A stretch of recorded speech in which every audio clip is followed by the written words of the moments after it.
नमस्कार, स्वागत है आपका द न्यूज़ लॉन्चर पर। मैं हूं अशोक वानखेड़े। लेकर आया हूं आपका अपना कार्यक्रम the direct hit. Donald Trump सबसे शक्तिशाली व्यक्ति, अमेरिका का राष्ट्रपति, बुरी तरह फंसा और अपने ही अधिकारियों के चलते सीधा हिट किया जोसेफ केंट ने। उसका इस्तीफा डोनाल्ड ट्रंप के लिए बहुत भारी पड़ रहा है। अमेरिकी नेशनल काउंटर टेररिज्म सेंटर के प्रमुख जोसेफ केंट का इस्तीफा डोनाल्ड ट्रंप के लिए बहुत बड़ा झटका है। यह इससे समझा जा सकता है कि अब व्हाइट हाउस सफाई देता फिर रहा है। यही नहीं, वह अब उसकी तलाश करेगा जिसने ईरान पर हमले से जुड़े फैसले को लीक किया। तो क्या केंट के इस्तीफे ने ट्रंप की पूरी पोल खोल के रख दी है और व्हाइट हाउस अब कोई कार्रवाई के संकेत दे रही है? केंट के इस्तीफे से अमेरिकी राष्ट्रपति डोनाल्ड ट्रंप प्रशासन में बड़े स्तर पर हलचल मची हुई है। केंट का यह इस्तीफा ईरान के खिलाफ चल रहे अमेरिकी सैन्य हमले के विरोध में दिया गया। व्हाइट हाउस ने बुधवार को इस मामले में सफाई देते हुए कहा कि जो केंट का ईरान ऑपरेशन में कोई रोल नहीं था और प्रशासन अब जांच कर रहा है कि प्रशासन के अंदर से कोई लीक कर रहा है या नहीं। व्हाइट हाउस की प्रेस सेक्रेटरी कैरोलाइन लेविट ने कहा कि जो केंट ने ईरान ऑपरेशन से जुड़ी किसी भी चर्चा में हिस्सा नहीं लिया था। उन्होंने जोर देकर कहा कि प्रशासन के मुख्य फैसले लेने वाले लोग इससे अलग है। व्हाइट हाउस ने केंट के इस्तीफे को लेकर उठे सवालों को कम करने की कोशिश की है और कहा कि प्रशासन में किसी भी अनाधिकृत जानकारी के लीक होने की जांच शुरू कर दी है। जोसेफ केंट ने इस्तीफा देते हुए एक्स पर मंगलवार को अपना पत्र पोस्ट किया था। उन्होंने लिखा था, मैं एक अच्छे विवेक से ईरान में चल रहे युद्ध का समर्थन नहीं कर सकता। केंट का कहना था कि ईरान ने अमेरिका के लिए कोई तत्काल खतरा पैदा नहीं किया था। उन्होंने आरोप लगाया कि इस युद्ध इजराइल और अमेरिका में उसके प्रभावशाली लॉबी के दबाव में शुरू किया गया। केंट ने कहा कि यह युद्ध ट्रंप के अमेरिका फर्स्ट एजेंडे को कमजोर कर रहा है। यह घटना ऐसे समय हुई जब ईरान के खिलाफ अमेरिकी इजराइल सैन्य कार्रवाई 28 फरवरी से चल रही थी। इस युद्ध में अमेरिका और इजराइल ने ईरान के कई सैन्य ठिकानों, नेताओं, सुविधाओं पर हमले किए। ईरान के सुप्रीम लीडर अली खमेनी की मौत ने भी इस हमलों के जुड़ी हुई बताई जाती है।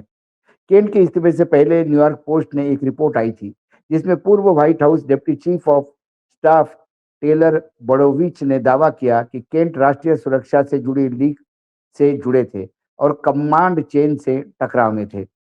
बड़ोविच ने कहा कि केंट का इस्तीफा पूरी तरह स्वैच्छिक नहीं था, उन्हें हटाया जा रहा था।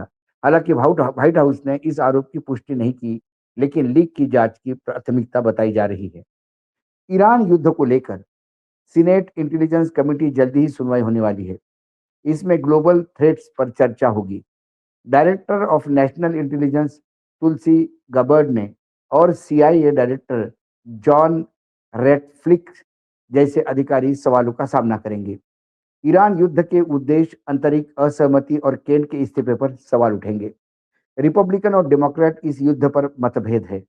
रिपब्लिकन सीनेटर टॉम कॉटन ने इसे बहुत सफल बताया और कहा कि इससे ईरान की सैन्य और न्यूक्लियर क्षमता खत्म हो जाएगी। वहीं डेमोक्रेट के ने इसे चुनिंदा युद्ध कहा। सीनेटर मार्क वार्नर ने कहा कि अमेरिका या उसके सहयोगी पर कोई तात्काल खतरा नहीं था। कई मीडिया रिपोर्ट में सूत्रों से हवाले बताया गया कि ट्रंप को हमले से पहले इंटेलिजेंट रिपोर्ट में ईरान के जवाबी हमले और होर्मुज जल डमरू मध्य जैसे महत्वपूर्ण ऊर्जा मार्ग में रुकावट की चेतावनी दी गई थी। प्रशासन से कुछ दावे इंटेलिजेंस से पूरी तरह मेल नहीं खाते। जोसेफ केंट का इस्तीफा, लीक के आरोप और राजनीतिक दबाव से व्हाइट हाउस पर ईरान युद्ध की रणनीति समझाने का दबाव बढ़ गया है। हाउस इंटेलिजेंस कमेटी गुरुवार को इस तरह की सुनवाई करेगी। वॉशिंगटन में यह मुद्दा लगातार नजरों में बना हुआ है। यह घटना ट्रंप प्रशासन में आंतरिक मतभेदों को दिखाती है और ईरान युद्ध के भविष्य पर सवाल खड़े करती है। एक तरफ ईरान को कम आंकना, ईरान, इजराइल और अमेरिका के युद्ध के चलते जो अमेरिका के पूरे मिडिल ईस्ट में सहयोगी देश थे, उन्हें कहीं ना कहीं अब इस युद्ध की आँच आने लगी है, इससे उनका एक अलग प्रेशर है। व्हाइट हाउस इस समय कई प्रेशर से जूझ रहा है। अंदरूनी प्रेशर, दूसरी बात जो सेंसरशिप लगाई कि जो शहादत हो रही है उसको आप इसको आप अखबार में कवर नहीं कर सकते, चैनल पे कवर कर नहीं सकते। इसलिए लोगों के मन में ये भय है कि क्या कैजुअल्टीज़ कितनी हैं। इसमें अमेरिका का जो 16,000 करोड़ का 100 घंटे के लिए बजट पारित हुआ था इस युद्ध के लिए, वो 10 दिनों में ही 2 लाख करोड़ पे गया। बढ़ता हुआ खर्चा भी एक चिंता का विषय है। और हासिल क्या हो रहा है? हासिल अमेरिका को तब कुछ होता जब ईरान में पूरी सिस्टम चेंज हो जाती, पूरी सत्ता बदल जाती। लेकिन ईरान में उल्टा हुआ। अयतुल्लाह खमेनी के मारने के बाद उनके बेटे की ताजपोशी हुई। उसके बाद आईआरजीसी ने अपने हमले कड़े किए। जब इज़राइल ने ईरान पर कहर बरपा, तो ईरान ने इज़राइल पर उतने ही तादाद में मिसाइल डाले और टेल अवीव खंडर बना दिया। इज़राइल ने बहुत कुछ खोया है। ईरान तो बर्बाद हो गया, लेकिन इज़राइल को भी फिर से उठने में कई साल लगेंगे। साथ ही इज़राइल ने जब उनके गैस फैसिलिटी पे हमले किए, तो फिर उन्होंने लगातार जितने भी ऑयल एस्टेब्लिशमेंट है, मित्र देशों के आसपास के, उन्हीं को टारगेट बनाया।